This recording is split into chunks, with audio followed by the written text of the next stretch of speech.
श्री शिवाय नमस्तुभ्यम।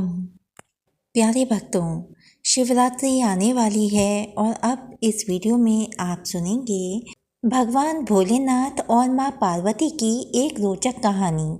और हाँ, कहानी को अंत तक जरूर सुने क्योंकि कहानी के अंत में हम आपको बताएंगे शिवरात्रि पर किए जाने वाले ऐसे महत्वपूर्ण उपाय जिनसे सभी मनोकामनाएं पूर्ण हो जाएंगी। और हाँ, वीडियो को प्लीज़ स्किप करके ना देखें और वीडियो को अंत तक ज़रूर सुनें क्योंकि मुझे पूरा विश्वास है कि इन उपायों को करने के बाद भगवान भोलेनाथ आप पर प्रसन्न होकर आपकी मनोकामनाएं ज़रूर पूरी करेंगे।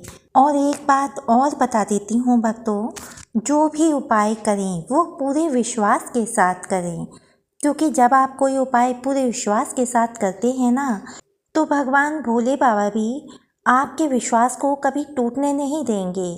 आपकी मनोकामनाएं ज़रूर पूरी होंगी और जीवन की परेशानियों से मुक्ति ज़रूर पाएंगे आप।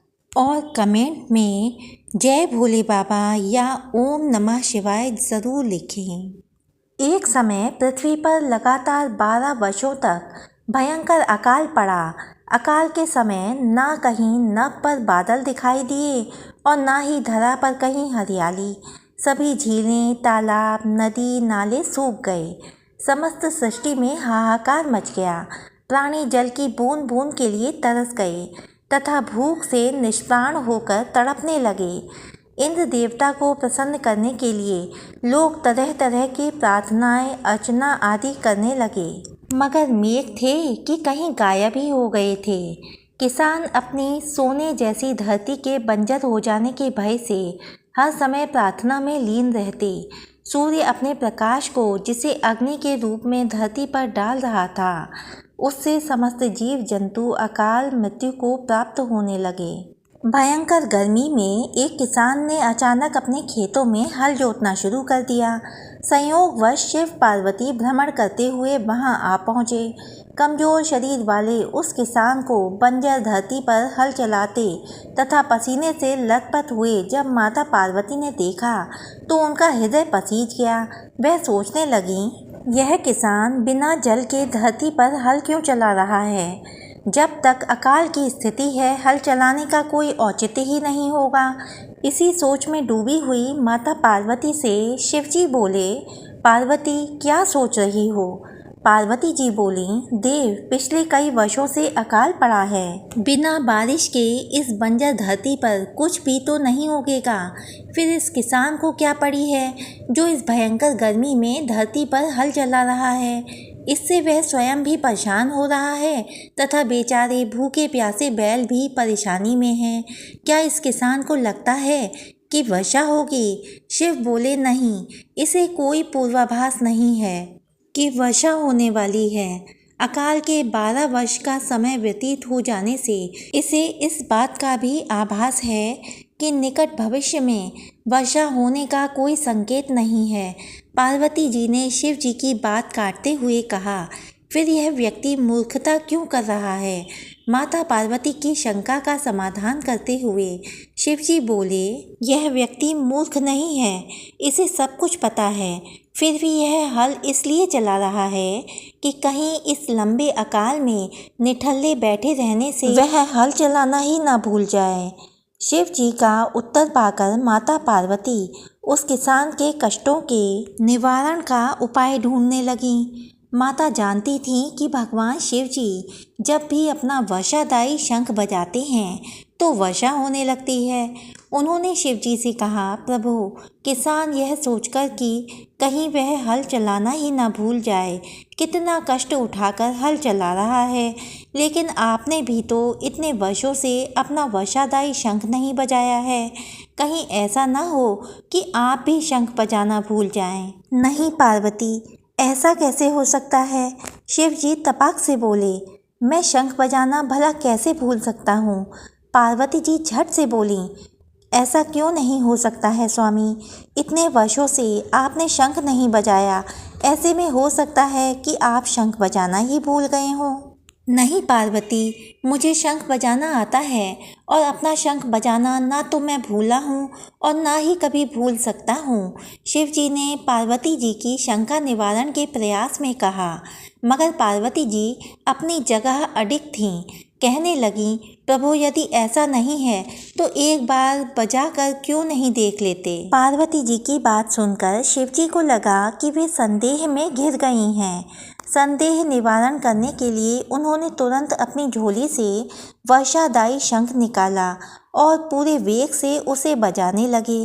बस फिर क्या था, शंखनाद होते ही समूचे आकाश में मेघ घिर आए। काले रंग के घनघोर बादल आकाश में हो गए और बारिश ना हो ऐसा भला कैसे हो सकता है। शिव पूरे वेग से शंखनाद करते रहे और मेघ भी पूरे जोर से बरस पड़े। देखते देखते मूसलाधार बारिश होने लगी। समूची धरती जलमग्न हो उठी।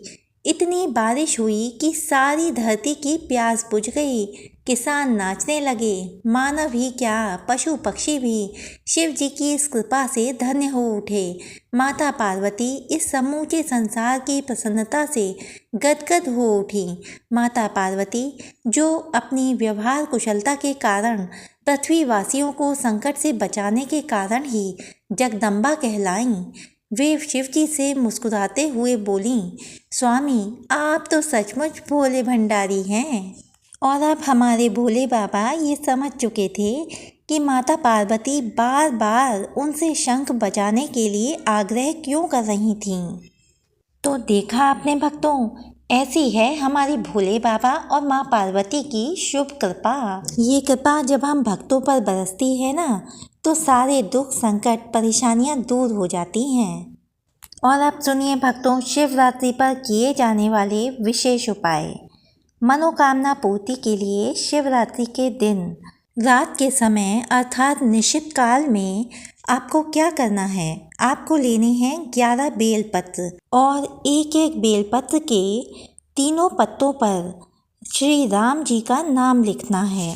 अब इन 11 बेलपत्रों की माला बना लेनी है। इस माला को शिवरात्रि के दिन निश्चित काल में भगवान भोलेनाथ को पहनाना है। भगवान भोलेनाथ के आराध्य थे भगवान श्री राम और आप इस प्रकार भगवान भोले बाबा को श्री राम से मिलवाते हैं तो भगवान भोलेनाथ आपकी सभी मनोकामनाओं को जरूर पूर्ण करेंगे।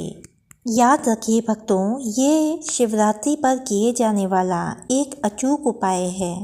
इसीलिए इस उपाय को करते समय मन में किसी भी प्रकार का संशय शंका बिल्कुल भी ना लाएं और भगवान शिव के पूजन करते समय अपने मन को प्रसन्न रखें और सभी का अच्छा सोचें। दूसरों के प्रति अच्छी भावनाएं मन में लाएं, किसी के भी प्रति द्वेष ना रखें। हमें ईर्ष्या द्वेष आदि भावनाओं से दूर रहना चाहिए और दूसरों की निंदा तो बिल्कुल भी ना करें। और अब सुनिए एक और उपाय। जिन पति पत्नियों में बहुत क्लेश होता है, लड़ाई झगड़े की स्थितियां बनी रहती हैं, उनके लिए एक विशेष उपाय है। करना क्या है कि पति पत्नी दोनों को, और अगर न हो पाए तो एक को ही भगवान शिव को निश्चित काल में दही अर्पित करना चाहिए, अर्थात शिवलिंग पर दही चढ़ाना चाहिए। इससे होता क्या है कि आपका शुक्र मजबूत होता है और पति पत्नी के बीच संबंध अच्छे होते हैं। वैसे तो भक्तों ये उपाय आप कभी भी कर सकते हैं, लेकिन शिवरात्रि का दिन एक बहुत ही उत्तम दिन माना गया है।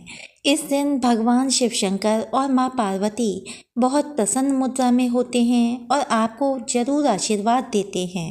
अगर हो सके तो इस दिन रुद्राभिषेक भी जरूर कराना चाहिए। इससे भी सभी प्रकार की परेशानियाँ दूर होती हैं, सारे संकट टल जाते हैं और भगवान शिव और माँ पार्वती की कृपा से मन की इच्छाएं पूर्ण होती हैं। तो ये थे भक्तों कुछ आसान से उपाय। अगर आप इसी तरह के उपाय और भी जानना चाहते हैं तो हमें कमेंट में बताइए। तो प्लीज़ हमारे वीडियो को लाइक कीजिए, चैनल को सब्सक्राइब कर लीजिए और कमेंट में जय भोले बाबा जरूर लिखिए। श्री शिवाय नमस्तुभ्यम।